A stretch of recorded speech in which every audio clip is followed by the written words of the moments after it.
ça sera peut-être un bon souvenir pour les uns ou une petite blessure d'enfance pour les autres, mais ce qui est sûr, c'est que les cahiers de vacances, les cahiers de vacances, ils ont toujours la cote. En tout cas, chez les parents, comme dans cette famille vendéenne que Charles Guyard a rencontrée pour Europe 1. Allez les filles, c'est l'heure des devoirs de vacances. Il est 18h et après s'être défoulé dans un parc de jeux, Joséphine et Margot s'installent à la table du salon. C'est parti pour la fameuse page du jour. Est-ce que tu peux compter tous les œufs?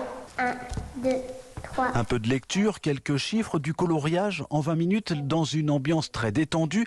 Les deux futures écolières de moyenne section et de CP enchaînent les petits exercices ludiques sous l'œil attentif de leur maman, Emma. C'est important effectivement de ne pas perdre les acquis pendant cette longue période de vacances. C'est un petit moment sympa, surtout que le temps est très maussade pendant ces vacances, donc ça peut occuper quand même des journées pluvieuses. Pas trop dur de les motiver?